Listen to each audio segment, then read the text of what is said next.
may not be right or may be right, is regarded as a gun for hire. As for Donald Trump, some days ago, he said he's giving a 48-hour ultimatum to Iran. Either you surrender your nuclear weapons or you get blasted off the face of the earth. Then 48 hours later, he says, oh, the Iranians have worked out a good solution with us. Now I'm suspending all attacks on Iran for the next 5 days.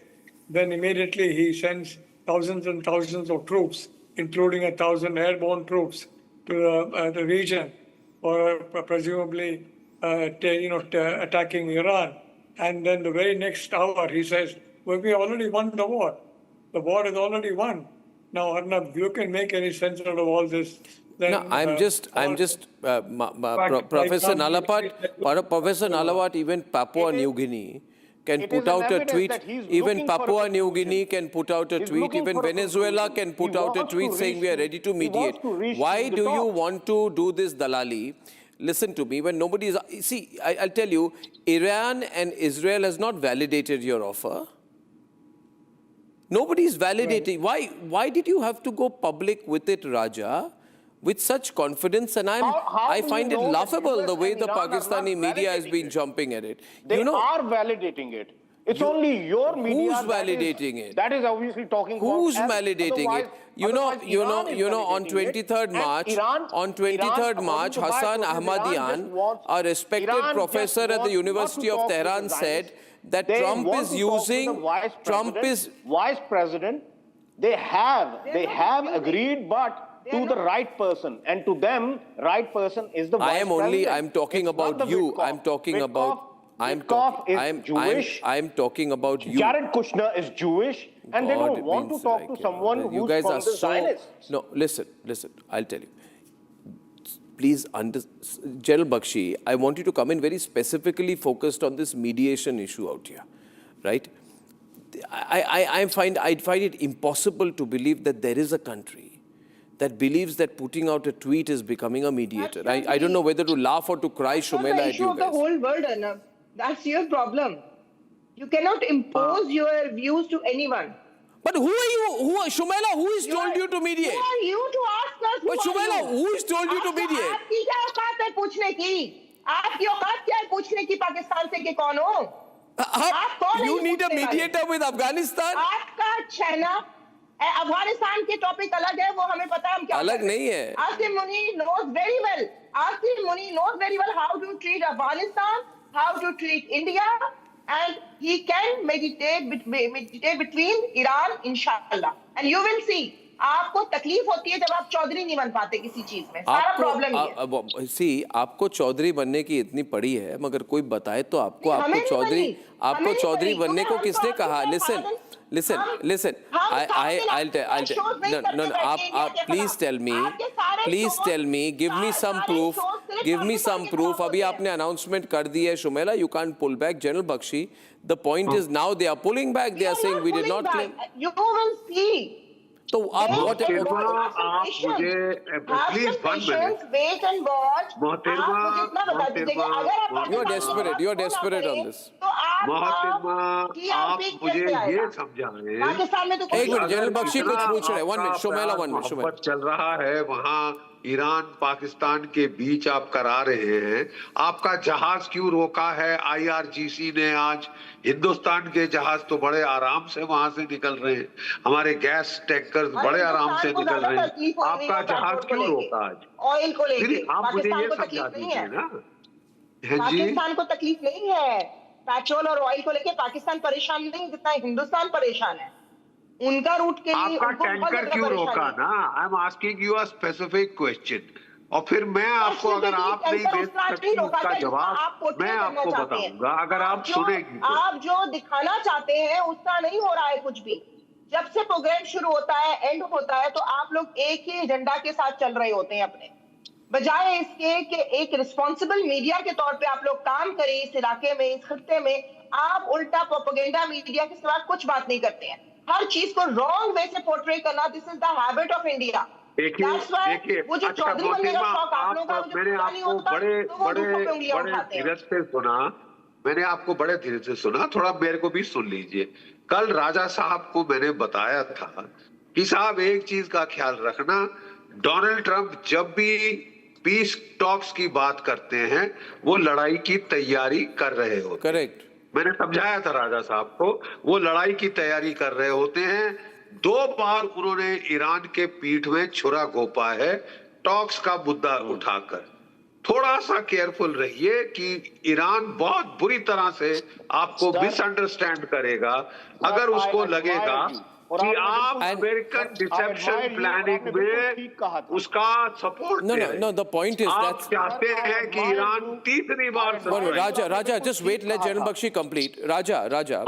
See, understand what General Bakshi is telling you, Raja. Please, let's not get quarrelsome on this. See what General Bakshi is telling you. Is that you'll be between a rock and a hard place. I'll tell you why. You've got a defense pact with Saudi Arabia that you cannot honor. Okay?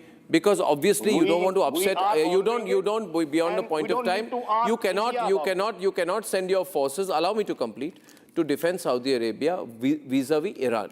Because you have a long border with Iran, you'll get into trouble with them. Second point here, you have become part of the deception tool of the Americans, and usually most responsible countries apply 2 or 3 levels and layers of thinking before making a public announcement. Even if some junior clerk in the White House told you to put out a tweet, you should not have put out the tweet that we are mediating. India has a you are being used. Considering Pakistan, they are going to drop you like a hot potato, man, like a hot potato, and never look at you again. You think you're the only people in the world today who take Donald Trump at face value. Congratulations for that. I fully agree with Jana Bakshi when he says that, of course, US track record of having talks and then later on bombing Iran. You think Pakistan is fool, it doesn't know, and still getting into this business? Pakistan is wanting peace in the region, and that is why offering whatever it has to perform and to provide them with a platform. No, what are you getting in turn, sir? For making a fool of yourself, what are you getting in turn? And Jana Bakshi today the whole world is asking you, who told you to mediate? Jana Bakshi earlier mentioned that. No, but what are you getting? What is your benefit? Raja, before you address General Bakshi, directly address me. What are you getting, sir? What is your benefit in this? Pakistan countering the terrorism in Afghanistan. And these 3 meetings, of course, we were conducting with them because they ensured everyone that Afghanistan will never allow its land to be used against any of the neighboring countries in Doha Accord, because Taliban did that accord with US, and that's why Trump. So explain this to me, Madhav. I think they have overestimated things so badly out here. It had nothing to do with it. They are not looking at their national interest. If they were a smart country, they would have seen, Madhav, that their ship has been denied passage by the Iranians. And it's a fake news. And one minute. Because you know why, Raja, don't shout. Because listen to me, because only non-hostile ships have permission, for safe passage. Iran says you are a hostile country. Do you think... Are you getting this news from Iran International English? That had already been declared as a propaganda tool, and it has been declared by Iranian authorities. Well, I am telling you that the Iranian authorities have refused to let Pakistan-bound ships pass. There are thousands of fake news peddlers out there pretending to be... Tell me, there is a Pakistani container ship. Can you tell me its name?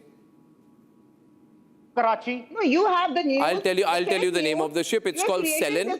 Selen had set sail from Sharjah anchorage, was bound towards Karachi. When it was denied passage, I would think the responsibility of your country's leaders is to make sure the ships reach Karachi, not to try to become a Chaudhary over the Strait of Hormuz over whom you have no right. अपने ships तो जा नहीं रहे, दुनिया भर के लिए mediate करने जा रहे, औकात की बात आप मेरे से कर रहे हैं, आपका क्या औकात है?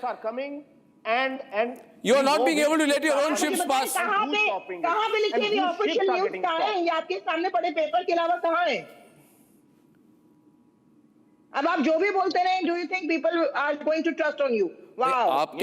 I'm saying that For listen. Bharat Republic. Okay, I'll let Madhav Nalapad come to you because आप ना parallel universe में अभी चल रहे हैं. आप parallel universe में चल रहे हैं. Madhav, you got to talk to these guys. They've lost all sense of reality. Arnab, the fact of the matter is the Iranians allow ships from countries that are not participating in the war to sail through the Strait of Hormuz, but they have to pay 2 million renminbi, that is Chinese yuan, each time a ship crosses. And India is not regarded as a hostile state, so Indian ships are crossing, although unfortunately the price of the product is raised because of that tax collected by the Iranian regime. On the other hand, Pakistan they regard as a combatant. They regard Pakistan as a hostile country.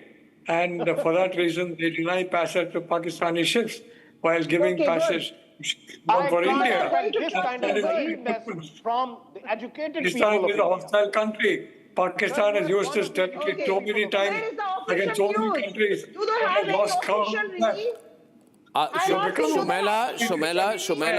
Shumela, I'll explain a thing to you, please. If you are a hostile country, you cannot mediate. Itni You're simple. right. Just you are doing the Am I propaganda. am I Okay, right? good for you. It's not. Take the TRP for your channel. Thumbs up. Shumela, you're being foolish now. Keep continuing. You're being highly unrealistic here. We give up. We No, give you're- India a you're chance living to in do a- it. Okay, anyway, you tell me when is Witkoff landing? India in the place. When is Witkoff India landing? in the place.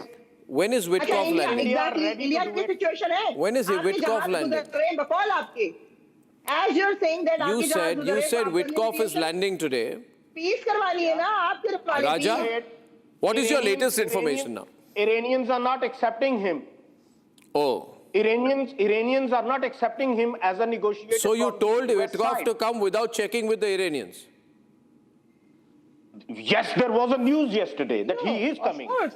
Because he happens to जब- be the जब special दो countries envoy. में- He happens to be the special envoy of the Middle East. And he was the only person who was supposed to be, at that point, supposed to be talking to Iran. But Iran doesn't want to Anyway, talk to them. you're looking very, Iran has very, its own very, reasons very, for very, talking. very embarrassed today. But it's all right, Raja. It's not personal. You got it wrong. Tell the ISI What guy do who you told mean you I'm that embarrassed? he messed you up It's like yesterday. I He was messed you pointing the up. fingers around You got and I messed was up by the telling ISI them to yesterday, do it, Raja. I and they feel didn't bad do it. for you. In the meantime, I think we're doing Glad very that fine. You will going to be wrong. Shumela, I feel bad. Shumela, take the example Don't from worry. large No, we are large not countries taking and any economies example like from you. India. We will give you the example very soon. Well, I mean, Don't worry. what? Just have some patience. आप भी peace चाहते हैं कि नहीं चाहते पहले ये बताएं. God, I feel so आप bad चाहते for हैं you. कि आप तक oil पहुंचे. I feel No, so आप bad for चाहते you. हैं You have peace my हो, sympathies. हो. Restored, हमारी पूरी you will nation be Iran getting के the साथ oil. है. Okay. Moving on now. Witkoff's not coming. Shomela and Raja, forget it. Stop dreaming. In the meantime, I have a lot of information about what the situation in the country is regarding crude inventories, LPG supply, LPG production, commercial production, what the priority sectors are, why there is a focus on PNG, the action against hoarding, and the safety of Indian nationals. And the broad picture that I have today, when people ask me, how are we doing? I said, we are managing the situation quite well. Nobody is doing very well, but India is managing the situation much better than most nations. So what is upsetting the opposition? I'll try to find out what that is on my debate tonight.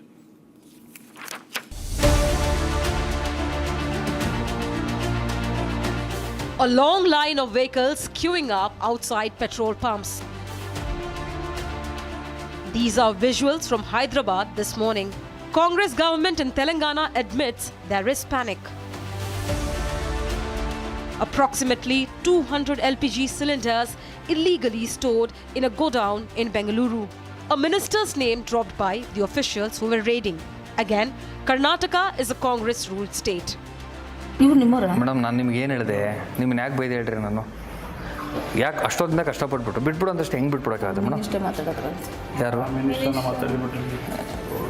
ನಮ್ಮನ್ನು ಬಿಡ್ತಾರೇನಪ್ಪ ಅವತ್ತಕ್ಕೆ ಎತ್ತಾಗ್ತಾರೆ ಯಾರು madam minister ಇವರು K H ಮುನಿಯಪ್ಪರ ಅವ್ರು ಮಾಡಿದ್ರು ಫೋನ್ನ ಅವರೇ ಬಿಟ್ಬಿಡಿ ಅಂದ್ರ ಜೆಡಿಗೆ ಅದಕ್ಕೆ ಬಿಟ್ಬಿಡ್ತಾರಂತವರು ಬಾ ಮಿನಿಸ್ಟ್ರ್ ಹಂಗಾರೆ ಯಾರು ಕೊಳ್ಳೆ ಹೊಡ್ಕೊಂಡ್ರೆ ಏನು ಕೇಳಲ್ಲ ಹಂಗಂದ್ರೆ ಅದು ಮಿನಿಸ್ಟ್ರ್ ಹೇಳಿದಂಗೆ ಇವ್ರು ಹೆಂಗೆ ಬಿಡ್ತಾರೆ ಮೇಡಮ್ ಆಯ್ತು ನಾವು ಸ್ಟೋರಿ ಮಾಡಿಬಿಟ್ರೆ ಇವಾಗ ಏನು ಮಾಡ್ತಾರೆ ಮೇಡಮ್ ಇವ್ರು ಹೋಗಲಿ ಇಲ್ಲಿಗಲ್ ಆಕ್ಟಿವಿಟೀಸ್ ಏನಿಲ್ಲ, ಜಸ್ಟ್ ಸ್ಟೋರೇಜ್ ಅದು ಅದು ತಪ್ಪಲ್ವಾ ಮೇಡಮ್? ಅದು ಸ್ಟೋರೇಜ್ ತಪ್ಪಲ್ವಾ ಹಂಗಂದ್ರೆ? ಸ್ಟೋರೇಜ್ ಇಷ್ಟು ಸ್ಟೋರೇಜ್ ಇರೋದು ಎಷ್ಟು ತಪ್ಪು ಮೇಡಮ್? ಅದು ಈ ಟೈಮಲ್ಲಿ ಬರಗಾಲ ಇದ್ದಂಗಿದೆ ಸಿಲಿಂಡರ್ಗಳಿಗೆ. Jagvasant and Pine Gas are the latest ships heading home and are set to arrive in the next 24 to 72 hours. Despite the centre's efforts in handling this crisis, the opposition protested in the national capital in front of the cameras, claiming cylinders are empty even as thousands and lakhs of metric tons of energy arrive on Indian shores each day. Many members wanted to know the details of the gas and petroleum supply through the Strait of Hormuz, and they all were satisfied that India secured 4 ships already. So the opposition members were satisfied with the effort made by the government. Government sources informed Republic that India's strategic oil reserve stands at 53 lakh tons and efforts are underway to ensure it reaches 65 lakh tons. Multiple ministries are addressing this crisis on a daily basis. The need of the hour is to fight the crisis as one, not gaslight the situation.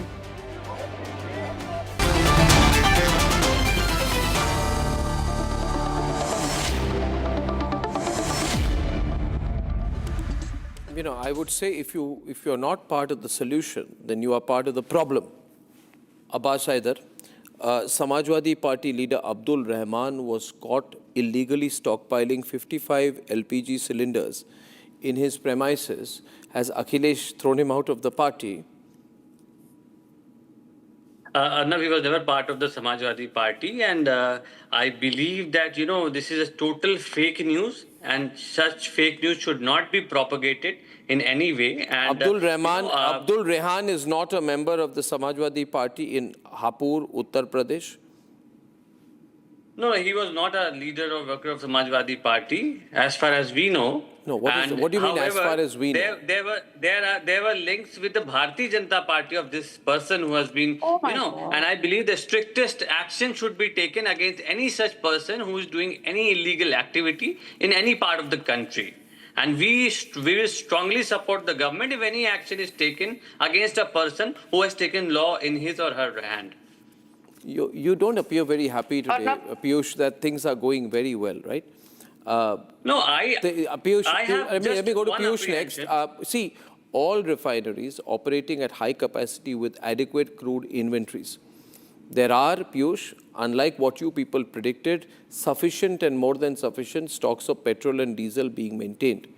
There are no dryouts at any retail outlets, and I'm only starting with crude oil, petrol and diesel. This is not what you predicted 2 or 3 weeks back. How did you get it wrong? Or rather, what did the government get right? Well, that's your presumption, Arnab, that we got it wrong. If there is no short supply of the LPG cylinders, why the waiting period has been increased to 25 days? Why I can book on, my subsequent cylinder only after a gap of 25 days since I've booked the first one? If there's no short supply, why there is rationing of petrol and diesel on the petrol pumps? Come to Indore, I invite you to the town where I live in, where there's triple engine ki sarkar, and I invite you to see the queues lining up behind the petrol pumps. Piyush, just hold on. Piyush, 1 minute. You can't have it both ways. One minute. See, on the one side you are saying, 1 minute. Why doesn't the government plan for the medium and long term? On the other side, you are saying, why is the government planning for the medium and long term? If the government is saying we are planning for enhanced refinery output, we are extending LPG booking intervals, right? We are doing sectoral prioritization, and we are promoting alternative fuels, right? And if we have brought down the panic booking from a peak of 89 lakhs, which was on the 13th of March, to 50 or 55 lakhs on the 19th of March, possibly lesser now, you should be happy. But you're not. You're not, because you wanted the doomsday situation. I want Sanju to enter because it's a short debate. Sanju, countering both of you. I heard both of them. Yeah, I heard both of them, and for a change, I think, we are having a sane debate. I appreciate, the Samajwadi Party spokesperson who at least had the candor to say that if there is somebody who's caught hoarding cylinders, then he or she should face the wrath of the law. Now coming to the moot point, because, everybody suddenly seems to have become an oil and gas expert, foreign policy expert, failed Bollywood starlets like Richa Chadda who don't know LPG from PNG and PNG from LNG are giving out gyan to the Modi government on X, saying aisa hona chahiye tha, waisa karna chahiye tha. Richa Chadda, a failed starlet. She's a failed starlet. Then why are you referring to a failed starlet? I'm referring to a failed starlet because the Darbari ecosystem is salivating at her posts. So this is for Darbari ecosystem which has been applauding this failed starlet. So let me now come to the moot point. The moot point, Arnab, very quickly is this. Today, and I'm willing to be held accountable to every single number that I'm giving out because this is publicly documented and has been spoken of by senior Modi government ministers. Today we have 250 MMTPA of refining capacity, 250 million barrels of crude reserves, 53 lakh metric tons of strategic petroleum reserves. Today, the number of, CNG areas under the city grid network have risen from 68 to 789. From 800 CNG stations under Congress, today we have close to 9,000 CNG stations. From less than 200 kilometers, today we have close to 1,100 kilometers metro network. And what Prime Minister Modi said, that thanks to ethanol blending of almost 20%, which was just 1% under the Congress, thanks to ethanol blending, we are He's saying in that case, what Piyush is saying, Piyush's counter is, 1 minute, Piyush's counter is, if that is, because I want to keep it moving fast, Piyush's counter is, if things are good, why is there rationing? Piyush, you want to briefly intervene and tell her that? No, let him make the point to you and then you respond back to him. Piyush is making the point a second time to you, I'm allowing it. Thank you, Piyush. Just give me a minute. Why the jobs are being lost? What is happening in Morbi? Jobs are being lost by the thousands and lakhs. What is happening and why that is happening if you have adequate stockpiles? And who did the gaslighting? Who switched the panic button? Who pushed the panic button? It was the Prime Minister himself when he addressed the Parliament. He compared this particular crisis of LPG to the worst humanitarian crisis ever faced by this country, that is COVID. What was the need to compare this particular crisis? Okay, one minute. May I for a moment ask that question? Wait a minute, Piyush, I got the point. Piyush, be brief. I got the point. The question being here, and give me a second. Don't be impatient with each other. Let me encapsulate the point in a few words here. The point being here, you are asking why are workers going? Why is Morbi? Can I remind everyone tonight before Sanju jumps back in that you remember COVID and you remember at that point of time there were people making videos. There were people making videos and making it look like the whole country had panicked, and that panic is not there. I've been told that very often migrant workers use 5 kilo LPG cylinders. They buy it from the market. They don't buy the larger cylinders, right? Because they don't have a fixed residential address. A specific question will be asked, therefore, to Sanju. That Sanju, what is the BJP doing? BJP-run government. What is the government doing for the interests of migrant workers who may not have a gas connection with a fixed residential address because of the nature of their occupation? They are migrants. Arnab, I need to complete. You keep asking such lengthy questions, but you don't have the patience to listen to a logical response from my end. I will answer your question. I'm not running away anywhere. I first want to stress on two very important things, which Prime Minister Modi said. He said, yes, there is a crisis, but just like 1.4 billion Indians came together in 2020, let's again stand shoulder to shoulder. A great statesman is somebody who does not shove the uncomfortable truth under the carpet. Prime Minister Modi has taken the bull by the horns, and don't forget, let anybody in the opposition not forget, especially Rahul Gandhi, that 198 crore COVID vaccine dosages were administered in flat 18 months. Don't start me on COVID. You don't know about that. You don't know about that disease. You don't know about the mismanagement that happened during COVID. So don't get me started. I think if I were to 1 minute, Piyush, don't intervene here. She was making her point. I'll give her 30 more seconds to complete, please, because she's 1 versus 2. Yeah. or not, whether it is a migrant worker or an Ujjwala Yojana beneficiary or a normal, middle class commoner who's using LPG. The Modi government is very clear. Delivery cycle is 2.5 days. The gap between ordering 2 LPG cylinders is 25 days in urban areas, and in rural areas, it is a little more than a month, but this has been the case for quite a while. And let me tell you, Arnab, you should also show this because yours is a widely watched show. There is a narrative that fuel prices have been increased by stealth. Australia has seen fuel inflation going up by 32% in 1 month. US has seen fuel inflation going up by 24% in 1 month. Germany has seen fuel inflation going up by 18% in 1 month. China has seen fuel inflation going up by 12.6% in 1 month. And Arnab, do you know something? Our fuel inflation, as I speak now, in the last 4 weeks, is 0.14%.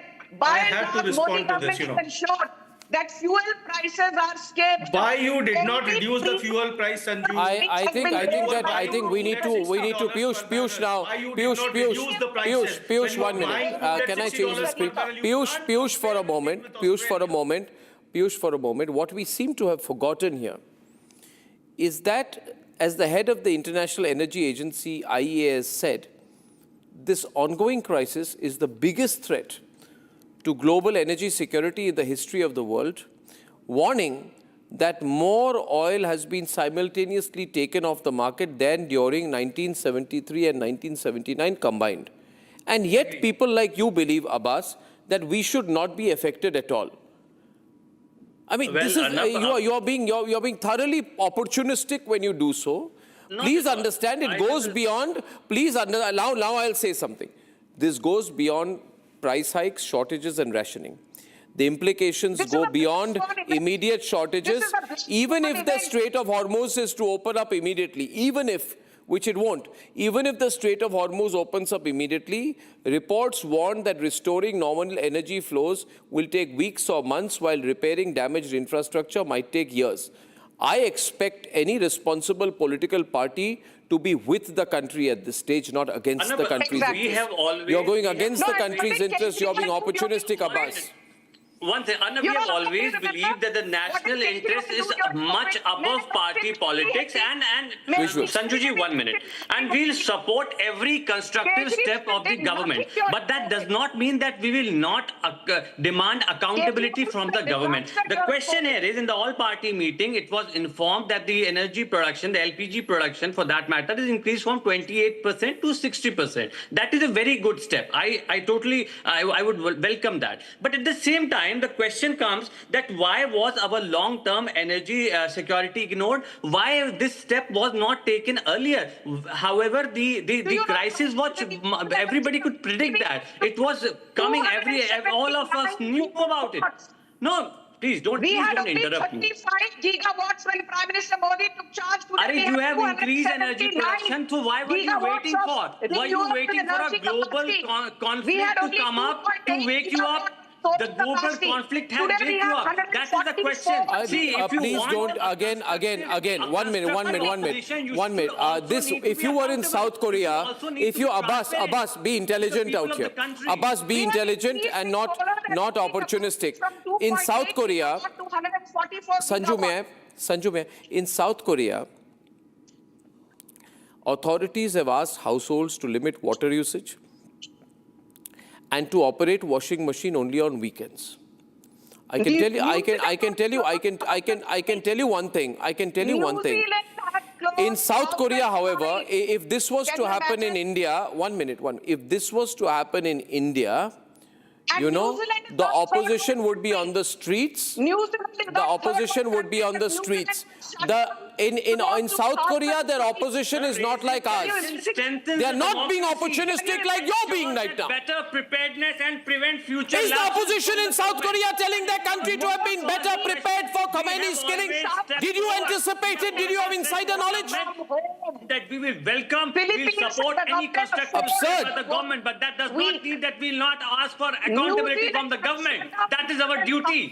The government is not being accountable to the people when they could have increased our energy production. Why were they waiting for? Why were they waiting to ration, energy to common people? Why is Ladies and gentlemen, the problem I have here, I just, Abbas, Sanju louder. And not some illiterate like Akhilesh Yadav or Rahul Gandhi who's at the helm of affairs. Thank God we don't have, somebody with lack of conviction at the helm of affairs. This is not Manmohan Singh who said after hiking prices by 8 rupees a litre in 2012, अरे पैसे पेड़ पर थोड़ी उगते हैं. Manmohan Singh had the audacity to say, अरे पैसे पेड़ पर थोड़ी उगते हैं. Has Narendra Modi told you पैसे पेड़ पर थोड़ी उगते हैं? Because Modi is not like Manmohan Singh. Manmohan Singh lacked courage, lacked conviction, lacked clarity of thought, lacked vision, and did not have the ability to execute grand projects. Today we are one of the few countries whose oil tankers are crossing the Strait of Hormuz from just the sun, buying gas, Pushpak, Parimal, Jug Larki, Shivalik, what is the Nanda total? Devi. Okay, what is the They have total all crossed the Strait of LPG? Hormuz. Okay, one at a time, because please. Narendra Modi as the Abbas, Prime Minister. Abbas. That accounts to 3 days of our LPG We requirement. have 74 All of the days cumulative, of strategic import oil cover. which has come through Strait of 74 Hormuz days in of past strategic 28, oil 25 cover. days. Please Audio stop control better, believing please. the likes Sanju. of Richa Chadda. Please stop believing deadwood like Rahul Gandhi.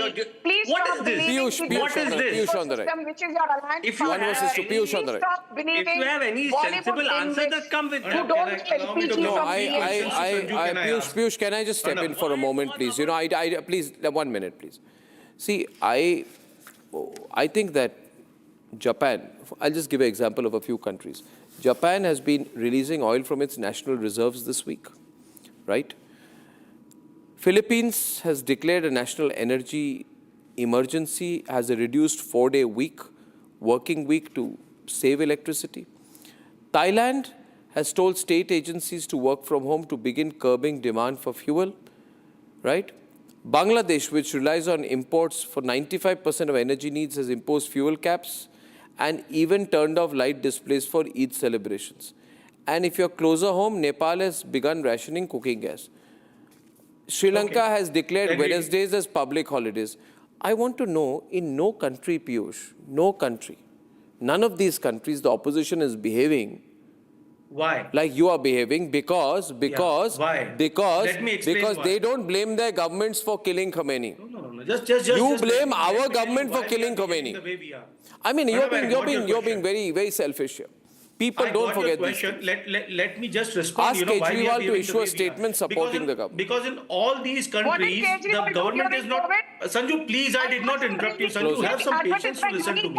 Just don't babble on continuously. Either you allow her to speak or you allow me to speak. I can't do something like this when nobody is Today audible. we have 74 Sanju, come on, hold on for a second, yeah. oil reserves, and you are saying oil reserves to सिर्फ 9 दिन का है. अरे madam, We क्यों have बोल रहे हो यार? 258 Okay, viewers. MMTPA of refining Madam, capacity. allow me to Viewers, come Today we have we are- in those countries, the government does not mislead the people Well, of the in country. most countries, the opposition does not behave like this at a time when there's a global crisis. You don't blame the BJP for it.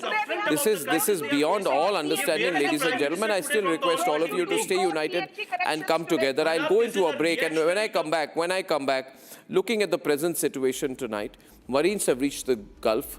The Bushehr nuclear plant area has been hit. I ask once again, where is the ceasefire?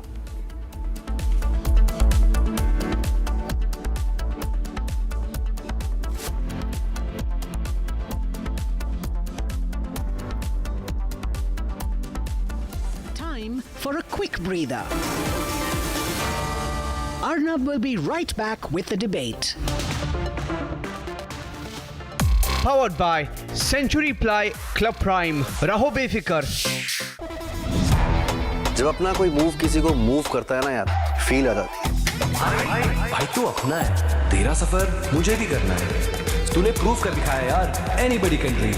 मुझे लगा मैं नहीं, पूरा का पूरा movement चल रहा है. Breathable fabrics, awesome comfort, effortless style, AD from the house of Arvind. Amity has been ranked India's #1 not-for-profit private university for 11th year, with top 10 ranked institutions in management, engineering, biotech, law, mass comm, telecom, hospitality, fashion and more. Yet another top ranking for Amity University. Pure सूजी pasta उबालो मिलाओ और खाओ 8 minute में तैयार। क्या test है सबका राजा hardcore मसाला। अरे टेंशन किस बात की? सेंचुरी प्रोवुड का प्रीमियम प्लस है ना, लो एमिशन है, हाई डेंसिटी है, वाटर रेजिस्टेंट भी, टर्माइट एंड बोरो रेजिस्टेंट भी है। यानी ये है जहां नो टेंशन वहां। Premium plus by Century Prowud.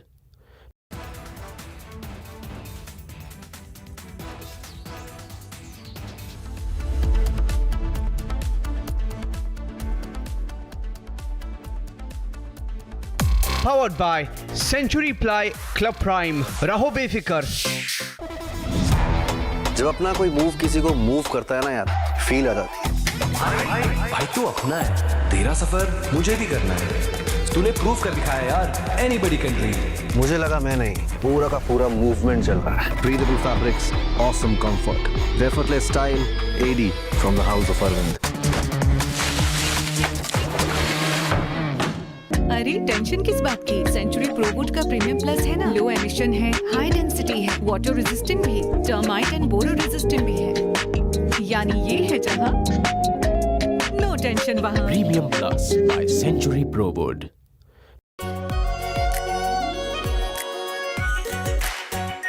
R pure shahi paneer masala, delicious, healthy everyday. अरे टेंशन किस बात की? सेंचुरी प्रोवुड का प्रीमियम प्लस है ना, लो एमिशन है, हाई डेंसिटी है, वाटर रेजिस्टेंट भी, टर्माइट एंड बोरो रेजिस्टेंट भी है। यानी ये है जहां नो टेंशन वहां। Premium plus by Century Prowud. हमें धीरज के साथ, संयम के साथ, शांत मन से हर चुनौती का मुकाबला करना है। इसलिए मैं देशवासियों से भी कहूंगा कि हमें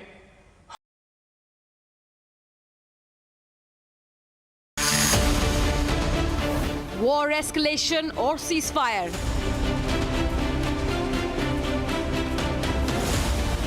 Marines land, nuke plant hit.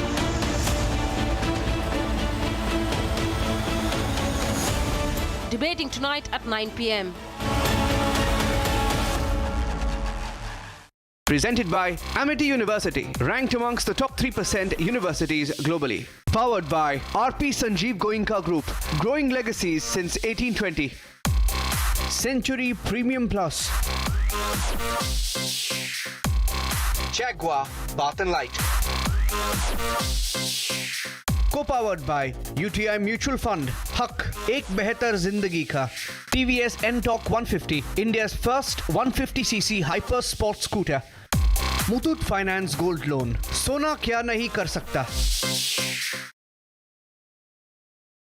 America loves a war. Trump, I believe, makes money from the wars by changing the line, having the inside information. There is some insider trading going on. They are making hundreds of billions of dollars a moment.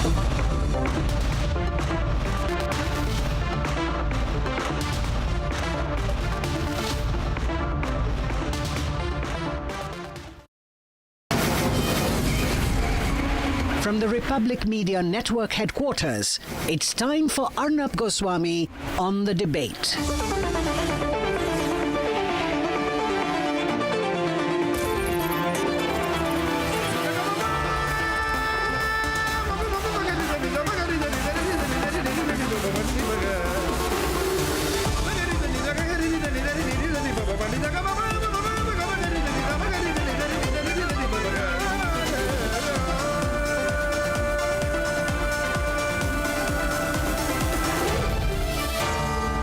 Arnab Goswami on The Debate.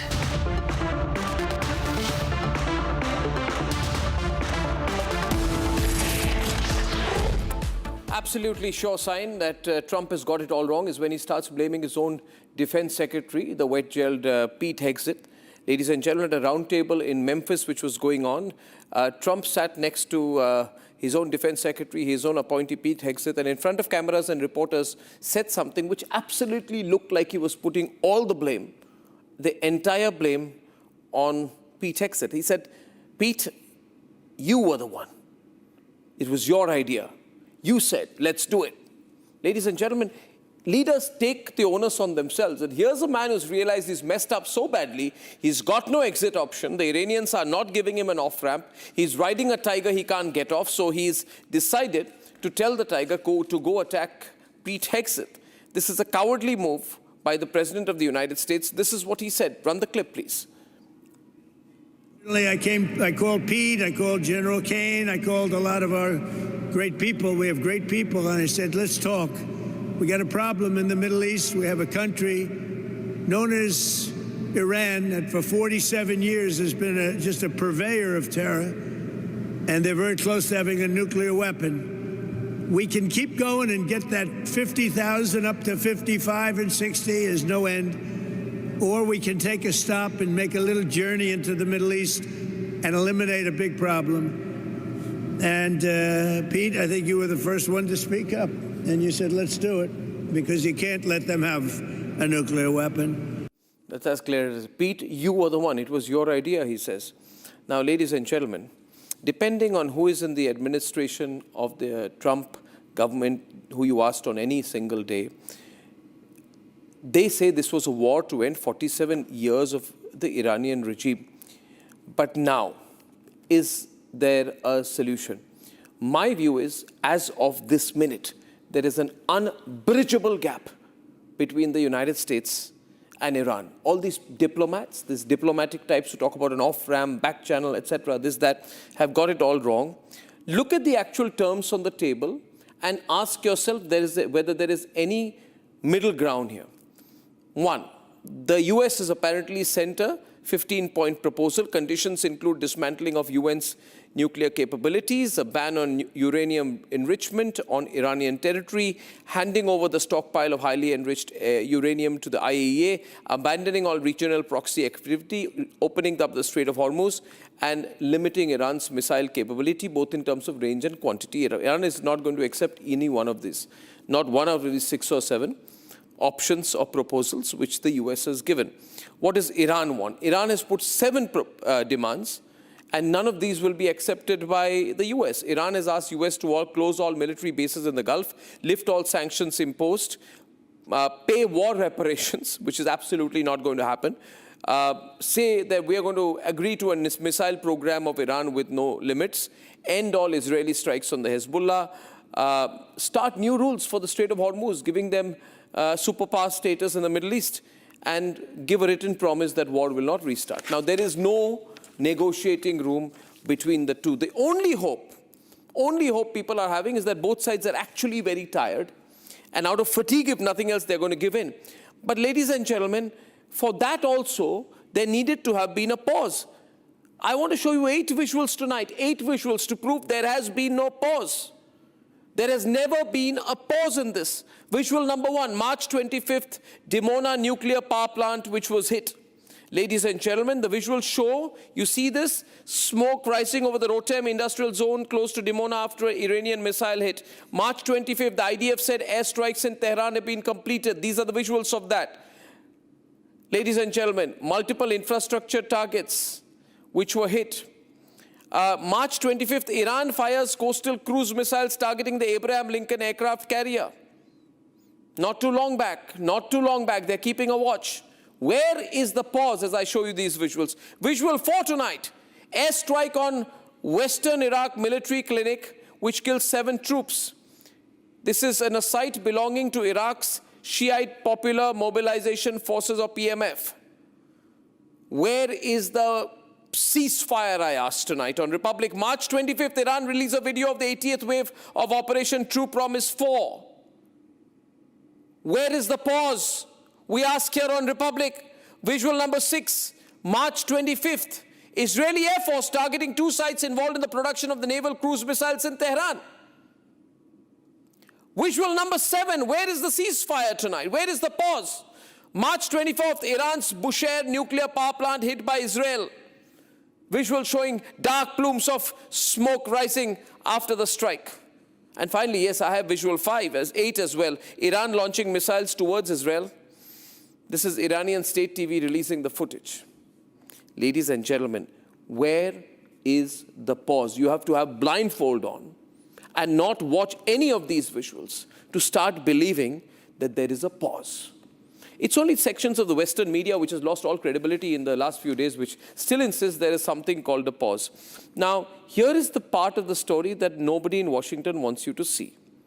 Ladies and gentlemen, on January 29, 2026, exactly 1 month before the war began, Lockheed Martin signed a framework agreement with Pentagon's Department of War to quadruple the production of THAAD interceptors. From 96 missiles a year to 400 missiles a year, each THAAD interceptor cost the American taxpayer $12.7 million.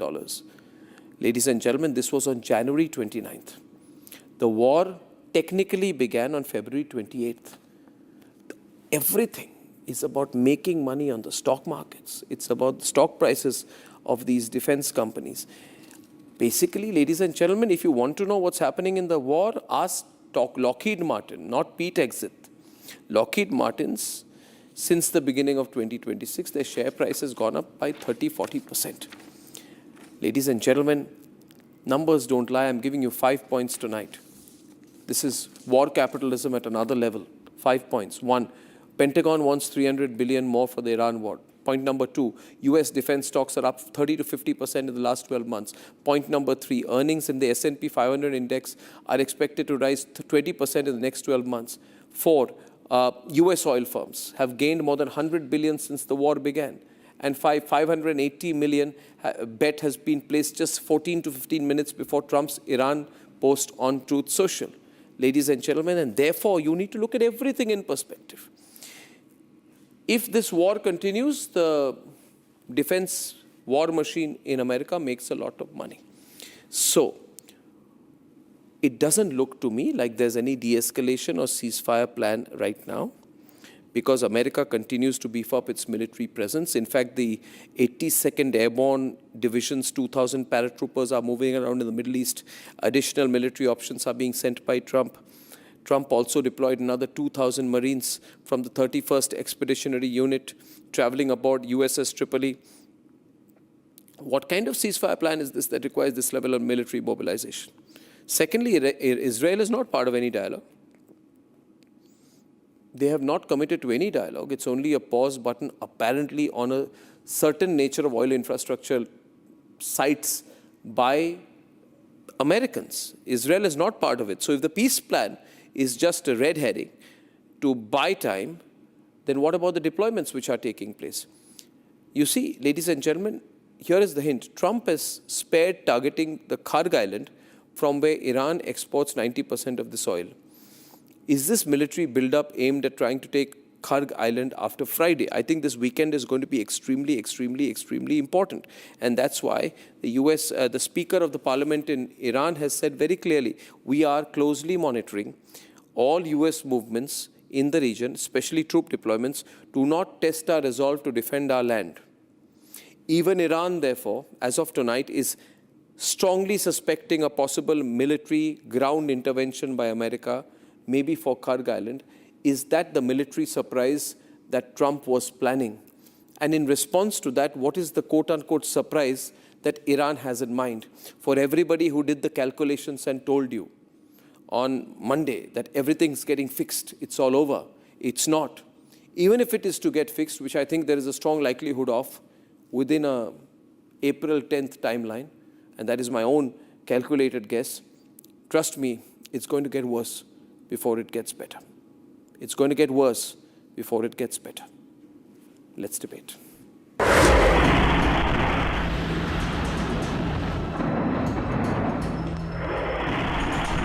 Ceasefire or just a claim? Donald Trump says he's winding down the conflict in West Asia. You're talking about to end it? Well, I think we're going to end it. I can't tell you for sure. I don't like to say this. We've won this. This war has been won.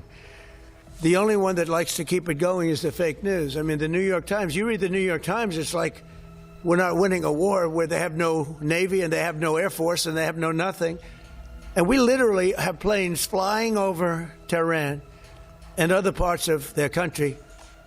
They can't do a thing about it. But the picture is different on the ground. US is increasing their deployment. 2 giant warships, 5,000 Marines, and an additional 2,000 soldiers on the ground. Along with this military build-up, the sound of explosions has not stopped. On 25th of March, Iran fired their cruise missiles targeting the USS Abraham Lincoln, forcing the US aircraft carrier to change position. On the same day, Israel carried out multiple waves of airstrikes in Tehran targeting military infrastructure. Israel also struck 2 naval cruise missile production sites in Tehran, crucial for Iran's long-range strike capabilities. A day earlier, on 24th of March, Israel targeted Iran's underwater research center in Isfahan. On the same day, Iran's Bushehr nuclear power plant was hit, with the IAEA confirming the strike. Iran has responded with a fresh missile barrage, its 80th wave of operation, with strikes reported in Tel Aviv and Haifa.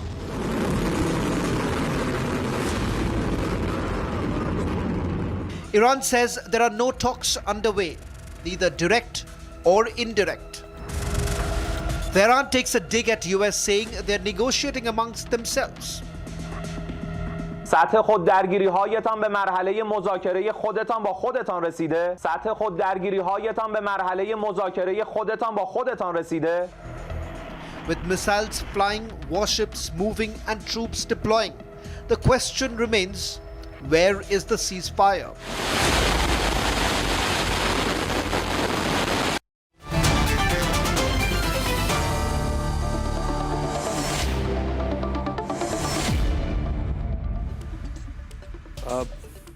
Did the ceasefire, did this pause fail? Did this pause fail? Did the pause ever happen? Was there ever a pause? These are my 3 questions tonight. I welcome from New Delhi Major General G.D. Bakshi, for the Iran View senior journalist Yusuf Jalali, strategic affairs expert Peter Topichanov from Moscow. Troy Blackwell is a former advisor to Biden, Democrat from New York. Saurabh Shukla from News Mobile from Washington. Sierra Claire, foreign policy expert from Los Angeles. Dean Baxendale, he's the author and publisher of the Sunday Guardian, is a columnist from Toronto. And Ryan Amiri, founding leader of the Conservative Party of Iran, in exile, live from Istanbul. Ryan, what is your view of this pause? Was there ever a pause? Who is not working to let a pause happen in the last 3 days? Look, the Islamist regime, of course, it is that the answer is the Islamist regime. The pause, the actual pause, is going to happen only when the regime is gone. That is the only actual ceasefire that you would want. Because as long as this regime is in charge, we're going to have war and chaos and misery for the citizens in the Middle East. That is the answer. That is the actual answer that you want. The actual pause is the end of the regime, and the end of regime didn't come yet, so there's no pause yet. No, but the pause offer, Ryan, I'll go to Yusuf Jalali, was from America. Has America honored the pause? Yusuf. Well, of course, we've not seen any pause. It's just the word. And we heard a very serious comment coming from Iranian armed forces spokesperson who said that Trump is disguising his claims of victory in words, which means that Trump is claiming victory by saying that, or by changing the definition of regime change. they're saying basically that Donald Trump has been changing this definition of regime change because he has not achieved this goal. Iran says that, and Iran continues to strike back. Iran continues to target Haifa and Tel Aviv. And just a few hours ago, the Iranian armed forces announced that they have been able to target Dimona and Haifa again. And they said that this is a direct response to Donald Trump's 48-hour and 5-day ultimatum he issued for Iran to try to force them into coming back to the negotiating table. So in the eyes of Iran, this is not a pause, actually. This is even more escalation, because Iran is not going to give in to any kind of negotiation that is not going to respect its sovereignty. And of course, its right to, for example, enrich uranium, and its right to develop ballistic missiles with ranges more than 500 kilometers. So Iran is not going to accept any kind of deal that would see it limit the range of its ballistic missiles, because for Iran, this is a red line, and Iran has relied on its ballistic missiles to win this fight. So if they just sort of clip the wings of its missiles and let them fly no longer than 500 kilometers, then it means that they pose no threat to the Israelis, and they cannot reach even further than Iraq. So to Iran, if these conditions are not met, then coming back to the negotiating table is an illusion for now. So is the second phase, I want to go across to Moscow, to Peter. Peter, in the second phase, and Peter is head of the section for new challenges in South and Southeast Asia at the Institute of World Economy and International Relations in Moscow. Peter, is this next phase, after whatever this pause is, if you call it a pause at all, is this next phase going to be more dangerous? Because now you have a lot of US Marines and ships and ground forces sort of preparing for something, maybe for Karg, maybe for a ground invasion. Maybe if this doesn't work out by Friday, the pause period will be technically over, right? And Iran says, we're waiting for the Marines. Please come in, you're welcome. We're prepared for you. What could happen then? What situation do you foresee? First of all, I want to say that in the US now we have a lot of innovative versions to explain what is going on. Even a pause term, it's not a military term, it's something just personal interpretation by the White House, what was on Monday. As for the next phase, I would say that 5,000 Marines is not a huge number and it's not totally a number needed for ground invasion. Just compare, with unfortunate experience that Russia and Ukraine had in 2022 to prepare the initial phase of the military campaign. Russia had to move much bigger number of the troops supported by air and other parts of the armed forces of Russia. So here we have a naval component, we have missile and air component by the US and Israel, but definitely we lack a land component to perform any kind of ground invasion. Also, what was very clear in recent days, that the United States and Israel are left alone without support from other NATO member states by European countries, and even in the Gulf, the nations are not very supportive for making this campaign broader and more offensive against Iran. So then now let's look ahead to, Dean, let's look ahead to Saturday and Sunday, right? The pause is over, the pause has failed. There was no pause. All I see here, the only thing also, another no pause, if you look at the share prices of the defense stocks, have you seen them, Saurabh? Have you seen them all-time high, 30-40% up on a 3-month average, right? You want to see these stocks. I've lined up all the these companies who have probably decided the way. Have you seen the Lockheed and Martin stock? I don't know if you've seen, Joy, have you seen the Lockheed Martin stock? It's just gone crazy. It's gone wild. Lockheed. That happens. No, that doesn't happen. I want to talk about. No. How did they get one minute? Both the sides. I want to tell you the significance of the weekend. There are two things which are happening. One, President Trump had two important engagements. Those have been cancelled for the weekend. I'm getting to hear from my White House sources. Second, like what important engagements, like playing golf? There's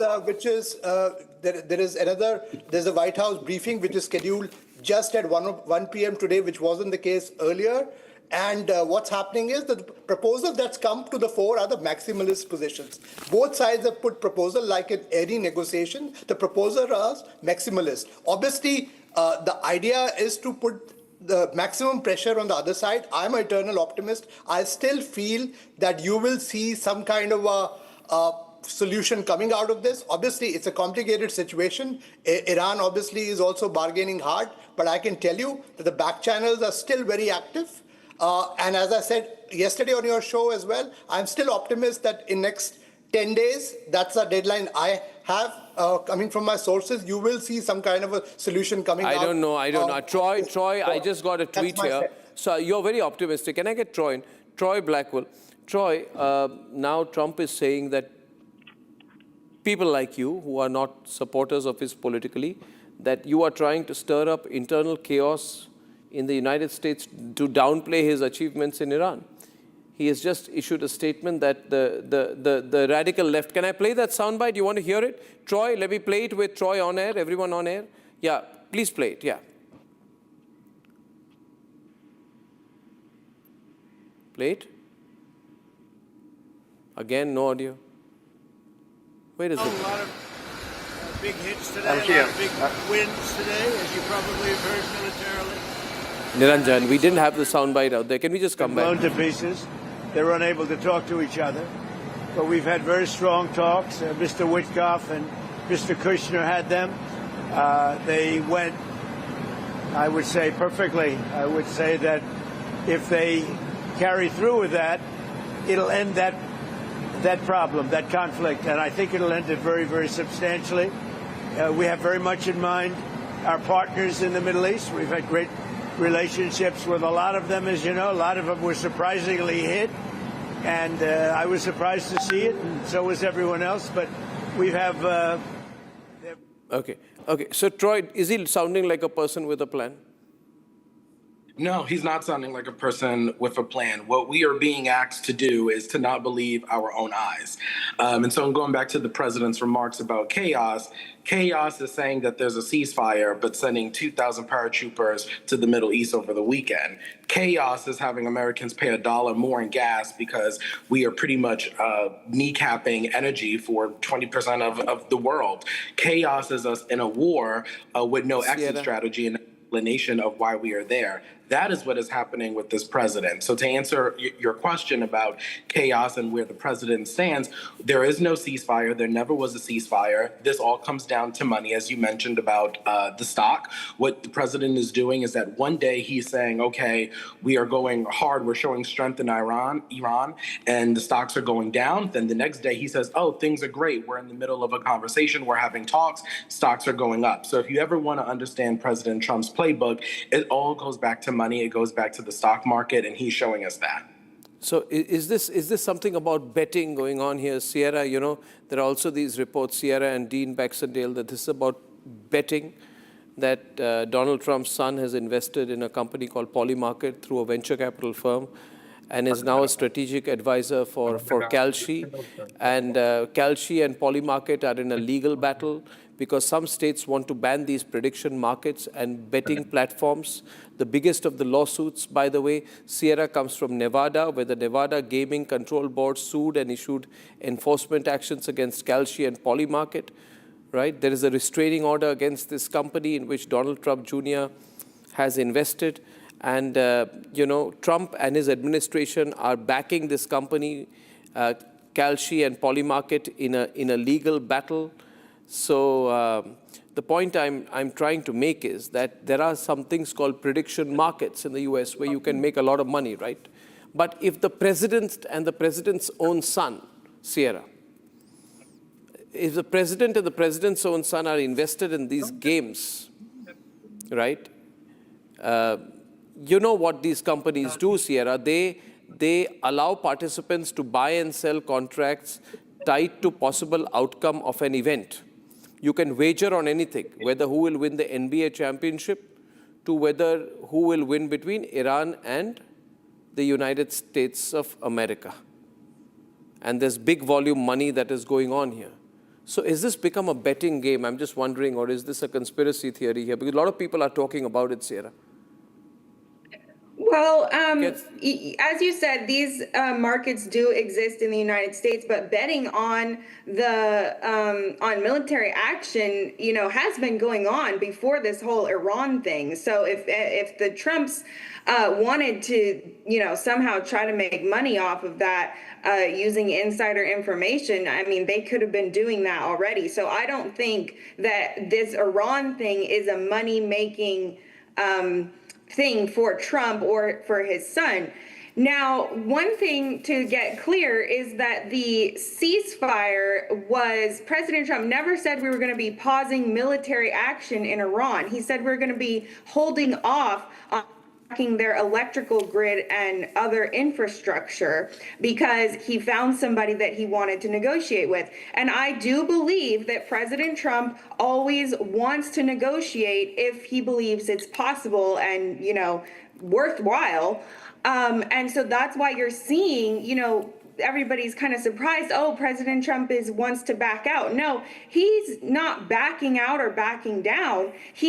Always his goal, whether it's through military action, whether it's through economic action like tariffs, his goal is to negotiate. So if he's found that that is a worthwhile endeavor at this point, that's why we're seeing him pursue that. No, if that was a goal, then why, Dean, I'm not seeing the signals here, because on March 24th, the Bushehr nuclear power plant was struck by missiles. The IAEA has confirmed that attack today. So if that is the goal, then why are these attacks happening? Well, I have to look Dean at to take the attack and who did the attack. If, you know, there's Israel and the U.S. are both involved here. So, but I think President Trump's goal is to preserve the infrastructure of Iran as much as possible. If they were using it as a military base, then obviously that became a military target. What if Iran were to say, Dean, that these 5,000 Marines moving towards Iran are a legitimate military target and they strike them? Dean. Well, the 5,000 Marines that are coming to Iran were already scheduled to come long before these negotiations started. And we're continuing to send them, just as Trump did with the naval armada. When he said, I'm in talks with Iran and I'm sending the naval armada. It's the same thing now. I'm in talks with Iran and I'm sending the Marines. It's to keep the Iranians on track because unfortunately that's what they respond to. Okay, so Sierra, I want, General Bakshi, are you there? General Bakshi, can I have your attention? These 5,000 odd Marines, can they become a legitimate military target even if not actively deployed? Can they become a legitimate military target for Iran? Of course they are. If you are coming, not even if they are not on the ground. The Kharg Islands, if they are coming with the intent of capturing the Kharg Island, trying to neutralize shore batteries on the northern shore of the Gulf, possibly in concert with the special forces, try and grab the 450 kilograms of enriched uranium, they are a legitimate target. And I am surprised that they haven't aimed some at cruise missiles or their anti-ship missiles, their Charlie 302s at the Tripoli, which is already in along with a cruiser and 2 destroyers. Boxer is coming in with a which can land the hovercraft with tanks, etc. They are very legitimate targets, and I would not be too dependent on the promises of Donald Trump that he's engaging them in talks, so therefore let them be.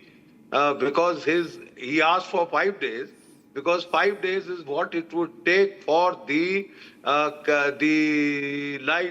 amphibious assault ship Boxer to come in from the United States with about 2,500 Marines to get the total strength of Marines to 5,000. and there are 3,000 brigade worth from the 82nd Airborne Division. So, I mean, these are all preparations for an attack. And like I said, whenever Donald Trump talks, he is just gaining time to stab the other guy in the back.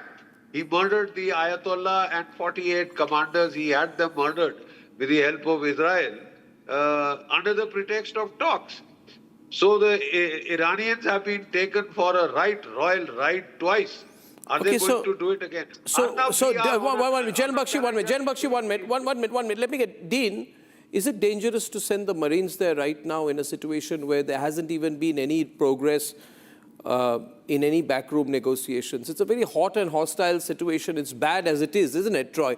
It's bad as it is. The Strait of Hormuz is choked up. Tensions are very high. The strikes are continuing. There is no pause. You know, energy shock is worsening by the day. Why worsen things? Why can't we have a period of, Dean, just, you know, would you think it would have been wiser for Trump to just let things plateau for a bit? So, first of all, Arnab, thank you for having me again. This is a great debate. I think ultimately the U.S. continues its military action to continue to decimate the Iranian capability, to wreak havoc in the Hormuz Strait. As I pointed out, though, in my column in the Sunday Guardian, success here is only going to be when the regime is decapitated. But ultimately, that must only happen through the Iranian people. And the fact that there are people which Iranian people rising up that are willing to take this on, which Iranian people, make Dean? a statement for democracy. This is about democracy, long-lasting peace in the Middle East, and I think that can only happen through organizations like the NCRI or other groups aligned with democracy for Iran. So the Hormuz Strait, yes, it's a problem right now, but oil has dropped again today. I think we're seeing more stability. The fact that this is a proxy war, in fact, where Russia and China have been backing Iran should be made aware to all of your audience and understand that the geopolitical ramifications here are significant. Peace will only, though, come through the central role of somebody like not through the IRGC, but organized resistant forces like the MEK, NLA, and the NCRI out of Iran and in exile. So I think things will stabilize over the next week, and we're seeing that in the markets today. No, but leave the markets aside. Some time back he was asked, Ryan Amiri, I'm coming back to you again. General Bakshi, are you there? General Bakshi, let me go back to Ryan. Ryan, who is Trump talking to is a question he was asked, I think at that same briefing. He says, I'm talking to a top person. A top person. Then he said, I can't name him, but we are dealing with the man who I believe is the most respected and the leader. Who is this person? Who is this person who Witkoff is talking to? Is there any such person? Yeah, there is. Witkoff actually previously talked with His Majesty Reza Shah Pahlavi II, which you interviewed last year with him. And I think he is the most respected person because on January 8th, you said which people? The people of Iran who took to the streets on January 8th and January 9th after a call to protest by Reza Shah Pahlavi II. In millions, en masse, they took to the streets. Look at the videos, viral videos. Millions of people took to the streets against the regime, chanted against the regime, and they chanted Javid Shah. So why the mainstream media are denying this, just obvious fact and not covering that is beyond imagination. No, General Bakshi, the will of the Iranian people. Ryan, can I ask you one question genuinely? 1 second. 1 minute. General Bakshi, now I have a clean feed with you. Are you telling me that Steve Witkoff is negotiating with a man sitting in New York who has lived most of his life in America? And this is what the negotiation is about? You're not serious, Ryan. You're not serious about it. Yes, because he talked with Witkoff. He said it on tape. He said it. He talked at the order of President Trump. He talked with Reza Shah Pahlavi II. But Reza Shah Pahlavi doesn't need talking. He's a CIA asset. No, he's not CIA asset. That is your assessment. This is beyond imagination. I can't believe it now. General Bakshi, lunatic to say such a thing. Okay, General Bakshi, Arnab, this is, please, Rand, give us a break. This is Alice in Wonderland or the Mad Hatter's Party. I haven't heard something funnier. Look, if he was CIA asset, Ryan, one minute. General Bakshi, he's hitting my one. We heard you, boy. We heard you, old man. Now give us a chance. Be respectful, man. All right. Be respectful. Arnab, he doesn't mean it. We are at a critical. Crazy lunatics like you. Sir, can I please? Please, these are all, Ryan, these are different perspectives. These are tough times. Nothing's personal here, all right? Let's continue the debate, please. Thank you, gentlemen. Yeah, okay. Let's everyone calm down here. Yeah, okay. General Bakshi, Arnab, who is Trump talking to? We are at a critical decision point in this war. You are. Right? We are. Donald Trump has pushed up the Tripoli Amphibious Assault Group 31 MEU from Okayama in Japan, which has reached. The second group, Boxer, which has hovercrafts, for landings, is about to reach. Donald Trump, the voyage was to last 5 days. Donald Trump gave a 5 days ceasefire so that this group could reach. And then he made the pretense of talk for the third time after having stabbed Iran in the back twice on the pretext of talks, murdered the Ayatollah and his family, right? Murdered 168 girls, etc. Now he again wants to repeat the same. Ryan Amiri countering General Bakshi. Expects Iran to, so therefore, he is at the cusp of a decision, critical decision, whether to put boots on the ground.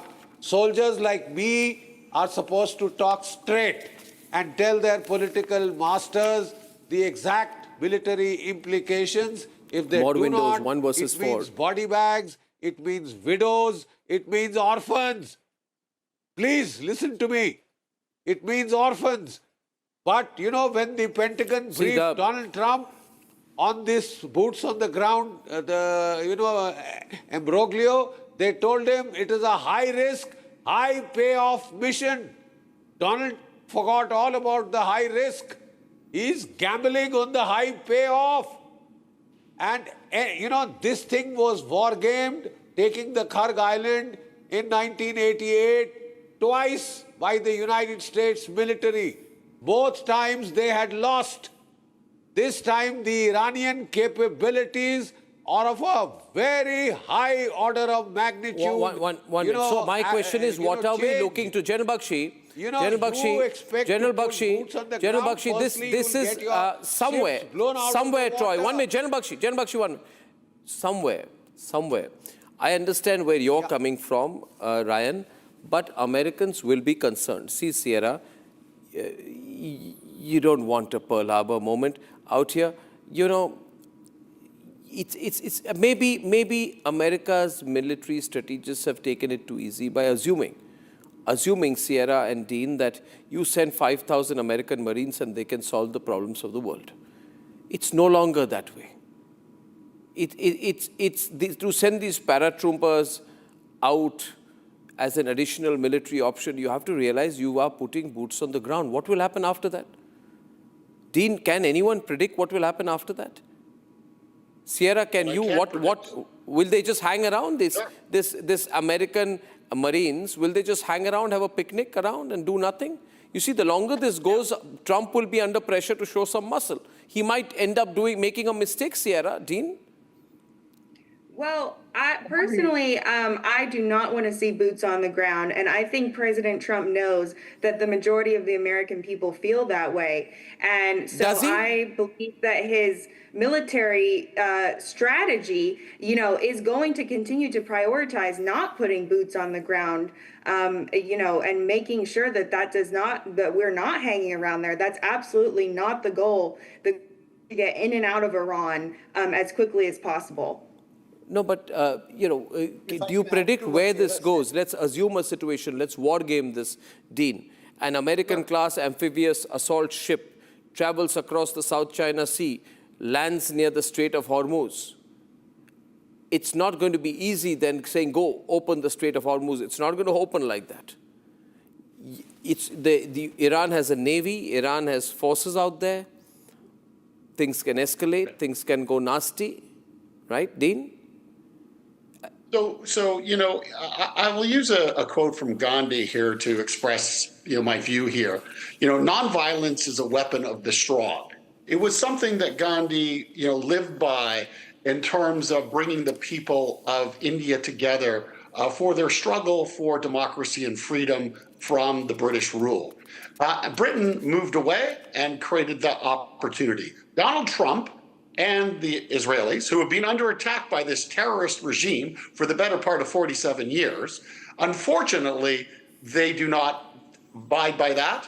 There were 9 to 10 million people killed in the Second World War. We're in a different time. We're with an Iranian regime backed by China and Russia, ultimately, having terrorist actions. Where I think the Marines are going, I think they're going to Kharg Island. They're going to secure that as a port, and the Americans will control the flow of oil, and that will mean that the oil will get out to the world. That's certainly a military strategy that could be deployed if they cannot get an agreement put in place. But bottom line is that I see that the Strait of Hormuz will be opened in a month from now, and oil will be flowing. The economies will be working well again, and we will rid the world of this totalitarian, theocratic regime that has done nothing but terror around the world. That's what's at stake. It's peace and democracy in the future. So I would ask everybody to look at this from a global perspective and where this might take us. Well, I don't think taking over Kharg is going to be like the picnic you make it out to be. I think this is where it gets very worrisome. I just want to get Troy in one sec. Troy, when you hear this version, what are your thoughts? I don't think it's a very realistic version. 1 month into the war, but what are your thoughts? I think things are going to escalate and things are going to get much worse before they get better. This goes back to the whole premise, which is the fact that this war started without any strategy, that this President Trump, did not necessarily take the full scope of advice.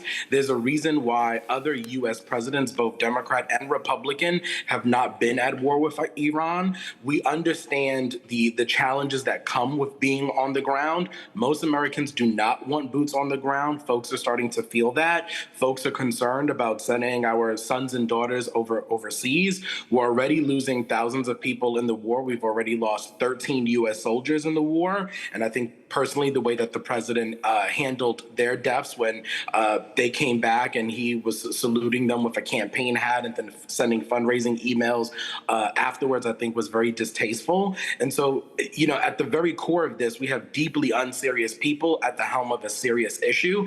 And a lot of the folks here, whether it's the president himself, whether it's the Secretary of Defense, these are unqualified people. They're not taking the advice of those that know this work. And also the United States Congress has given up their power to be the checks and balance to this president. So I think things are going to escalate. Things are going to get worse. We're going to be in a more precarious situation. We have alienated some of our allies around this. And again, when it comes to this Strait of Hormuz, I think it's a little bit more than just about, the energy and oil. It's about food insecurity. It's about a third of the world's fertilizer comes through there. So I put it simply, if it was so simple, Troy, then why hasn't America done it, General Bakshi? If it is so simple, Saurabh, that you send the 2,000 paratroopers, they'll just tell the Iranians, get out of Kharg Island, they'll take it over, Strait of Hormuz will be open, it's over. Why hasn't it happened so far? I'll tell you, Arnab, as a strategic analyst, that you're absolutely right. This is not as easy. Iran operation is a very complicated operation. And obviously, the Marines, if you ask me, according to my strategic assessment, there is no appetite in the US for a full-scale ground invasion. That's point number one. The Marines are there for power projection. Obviously, there are certain targets that you and me cannot speculate on, but there is certain things that they want to do. One, certainly key priorities to open Strait of Hormuz. And that also comes not only by the US, but some of its allies as well. And there is a greater clarity coming here in Washington, D.C., that can only happen if allies join in. And that view is being debated as we speak at the Pentagon and other places where the decision-making is happening. Second thing, on Karg Island, yes, I would agree with Dean. That's the second priority where you see that some kind of a energy and oil flow can happen once you take Karg Island, which is, obviously General Bakshi knows better about wars than I do, but can be the second doable option that they have. But I don't see at all a full-scale ground invasion happening. I also see, as I mentioned earlier, the talks that are happening will yield some result, and you will not have the need for a full-scale ground operation in this war on Iran. That's my view. I've seen nothing but Arnab, nothing visible on the ground to suggest understanding into this. Yes, General Bakshi. Arnab, I'm paid. 37 years I spent in the military. Can I please explain to my good friends the military realities? Karg Island, 15 kilometers from the mainland, right? Artillery from the mainland can blast that place. Drones from the mainland. Have you seen the Ukraine war? Drones. The Russians don't operate in groups bigger than 6 to 7 because the drones will make mincemeat out of you. War has changed, man. Number two, there are 30 islands in the Gulf of Hormuz. You want to capture any of them, Karg or whichever, larger Qum, greater Qum, lesser Qum, Abu Musa, whatever you want, you will have to get the amphibious assault ship into the Gulf. If he's going to send his landing boats out. Please realize, please understand, for God's sake, that your aircraft carrier Abraham Lincoln, which was in the Gulf, had to get out to the Gulf of Oman, get out from there. And it has been hit again today, right? Do you understand that the other aircraft carrier, the Gerald Ford, is now in Crete, limping back to the United States? It has been hit. These are Nimitz-class carriers, 100,000 tons, with 70 aircraft on each, fighter bombers. These are small little mini carriers, 40,000 tons each. 13 to 14 F-35s, VTOLs. For God's sake, if your aircraft carriers couldn't stay there, what are you doing, man? I also want to go back to Moscow at this stage. Peter, is it Peter? You study. I want to go to Peter again because I think that's a very unipolar world point of view, Peter. You are an expert on a multipolar world order. You know about how the power balance has shifted. Is it going to be that easy, as our friend from Canada says? You mean the transfer to the multipolar order? I think that it's a very unpredictable way, and with many regional powers rising simultaneously, and it means that we will have more and more regional and local conflicts and tensions. So it's not easy thing. Also, there is a question about what about a leader of the previous unipolar world? Would it be easier for the United States to accept the future role as one of many regional powers, or the United States wants to stay in the center of the system built by the United States and allies? So there are so many unpredictabilities in this way. And this conflict demonstrates that even the close alliances, such as NATO, cannot be united and consolidated in the situation of this crisis and the way to the multipolar world. I go back to Ryan for a last word. Ryan, now today is the 25th of March, right? It's been a month now. A month back, people would have believed you. You are the founding leader of the Conservative Party of Iran. You support Raza Pahlavi. You say this war is the only chance to end the Islamic rule of the clerics in Iran. But today, Ryan, today if you were to go back to Iran, first of all, could you? No, absolutely not. They will execute me immediately. No, they will execute me. They will execute you immediately, and you are obviously going to be a target. You're going to be killed. But where is the civic nationalism which you spoke about? You keep saying this. I've heard you talk about civic nationalism. Maybe, Ryan, the way Trump has been talking and dealing and bombing, it's only making America less popular. And where are all the people who would come out? You can't say they're all afraid. This was their moment. They have, in that sense, not risen to the occasion. Look, if you want an answer, you must go back what happened on January 8th and January 9th. The people, it's a revolution happening. That's why we need to go back why all of this is started. Why all of this was started. Because the regime killed more than 40,000 people during the January 8th and January 9th uprising, which was after the call to protest by this man, His Majesty Reza Shah Pahlavi, which you disrespected tonight. You called him a CIA asset. If he is a CIA asset, why the Voice of America is talking against him? The propaganda machine of America is talking against Reza Shah Pahlavi constantly 24/7. Why is that? Because he's not a CIA asset. He's not conceding anything to America. And that's why he's not right now in America. He's in Europe because of his safety. Because of everything. So you guys must understand, you foreigners, that there is a factor called the Iranian people. I'm an Iranian. I'm 30 years old. I don't want this regime because this regime is a theocracy. They created misery. We lost our youth, everything. We lost our country. Look at our country. There's nothing left of our country. Nothing.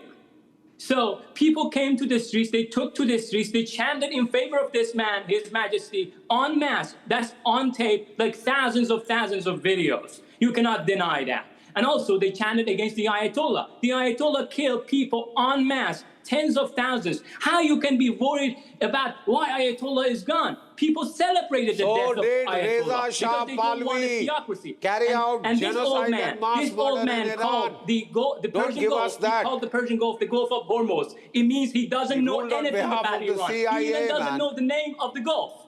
The name is the Persian Gulf. Okay, ladies and not gentlemen. the Gulf of Hormuz. Ladies and gentlemen, that's Ryan Amiri. He leads the Conservative Party of Iran in exile. He says, if I go back, I'll be executed. I don't discount that. I don't doubt that. But as of now, Ryan, despite your very strong intervention, we're back to status quo tonight. And that's the only headline I can give you on this Wednesday evening. We're on status quo right now. As far as Reza Shah Pahlavi is concerned, if he comes on Republic, we'll be happy to have him on live, wherever he is, Europe, the US, wherever he is tonight. And viewers, I'll see you soon. Very soon. The breaking news continues. Good night and goodbye. For a quick breather, Arnab will be right back with the debate. Powered by Century Ply Club Prime. रहो बेफिक्र. जब अपना कोई move किसी को move करता है ना यार, फील आ जाती है. भाई तू अपना है, तेरा सफर मुझे भी करना है. तूने प्रूव कर दिखाया यार, anybody can dream. मुझे लगा मैं नहीं, पूरा का पूरा मूवमेंट चल रहा है. Breathable fabrics, awesome comfort, effortless style, AD from the house of Arvind. थोड़े में ज्यादा स्वाद, यही तो है इसकी खास बात. वाओ मामा, क्या स्वाद है? अरे मेरे राजा. Amity has been ranked India's #1 not-for-profit private university for 11th year, with top 10 ranked institutions in management, engineering, biotech, law, masscom, telecom, hospitality, fashion and more. Yet another top ranking for Amity University. प्यास बुझाए, ठंडक लाए, सबको भाए जीरा Singh. MDH का जलजीरा जीरा सिंह. जीरा सिंह, असली रिफ्रेशिंग, असली स्वाद, असली मजा. MDH.